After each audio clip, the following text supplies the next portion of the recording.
Cancer Healer Center, a new beginning. यात सहभागी असलेल्या 2 दहशतवाद्यांची घरं जमीनदोस्त. अनंतनाग दहशतवादी आसिफ शेखचं घर स्फोटात तर आदिलचं घर बुलडोझरनं पाडलं. सुरक्षा दलाची मोठी कारवाई. जम्मू काश्मीरमधील पहलगाम हल्ल्यानंतर नियंत्रण रेषेवर गोळीबार. पाकिस्तानी सैन्यानं गोळीबार केल्याची माहिती. भारतीय सैन्याकडूनही जोरदार प्रत्युत्तर. पाकिस्तानी लष्करानं नियंत्रण रेषेच्या बाजूला सैन्यांची संख्या वाढवली. पाकिस्तानी सैनिकांना बंकरच्या आतूनच पाळत ठेवण्याचे आदेश. आंतरराष्ट्रीय सीमेवरही भीती. सियालकोटमधील तैनात डिव्हिजनलाही सतर्क राहण्याचे आदेश. सिंधू पाणी करारावर आज महत्त्वाची बैठक. गृहमंत्री अमित शहांच्या निवासस्थानी बैठक होणार. भारत सरकारकडून करारात बदल करण्यासाठी पाकिस्तान सरकारला नोटीस. भारताकडून सिंधू पाणी करार स्थगित. पाणी थांबवणं म्हणजे युद्धासारखी कारवाई असल्याचं पाकिस्तानचं मत. पाकिस्तानकडून हवाई हद्दीसह भारतासोबतचे सर्व व्यापार बंद. 48 तासात पाकिस्तान सोडण्याच्याही सूचना. भारतावरील दहशतवादी हल्ल्याच्या अमेरिकेकडून निषेध. राष्ट्राध्यक्ष ट्रम्प यांची पंतप्रधान मोदींशी चर्चा.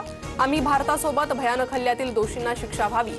पहलगाम हल्ल्याबाबत अमेरिकेची भूमिका. पहलगाम हल्ला प्रकरणात यंत्रणेची चूक. केंद्र सरकारची मोठी कबुली. सर्वपक्षीय बैठकीत त्रुटींवर चर्चा झाल्याची मंत्री रिजिजूंची माहिती. विरोधी पक्षनेते राहुल गांधी जम्मू काश्मीर दौऱ्यावर. पहलगाम दहशतवादी हल्ल्यातील जखमींची भेट घेणार. केंद्राच्या प्रत्येक कृतीला पाठिंबा. काश्मीरमध्ये शांतता ठेवण्यासाठी सरकारनं पावलं उचलावीत. काँग्रेसची भूमिका. द्वेष कटुता आपला स्वभाव नाही, पण मार खाणंही आपला स्वभाव नाही. त्यामुळे अशा वेळी आपण शक्तिवान आहोत हे जगाला दिसलं पाहिजे. पहलगाम हल्ल्यावर संघप्रमुख मोहन भागवतांचे खडेबोल. श्रीनगरमधील बीएसएफ जवानानं चुकून ओलांडली पाकिस्तानची बॉर्डर.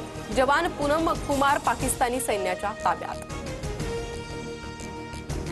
दिल्लीतील 900हून अधिक बाजारपेठा आज बंद राहणार. 1500 कोटींच्या व्यवहारावर परिणाम होणार.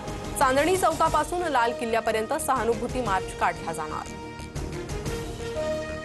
जम्मू काश्मीरच्या पहलगाममधील हल्ल्याच्या निषेधार्थ आज अमरावती शहर बंद. विश्व हिंदू परिषद, बजरंग दल आणि हिंदुत्ववादी संघटनांच्या वतीनं बंदचं आवाहन.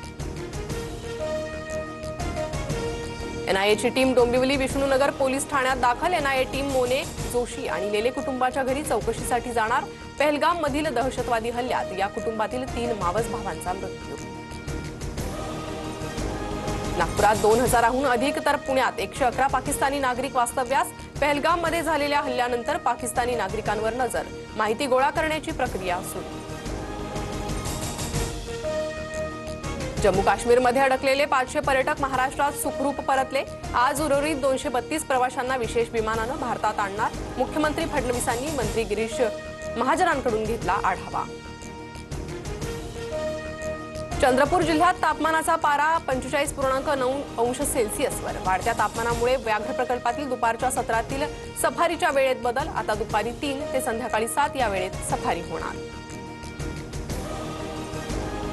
Cancer Healer Center, a new beginning.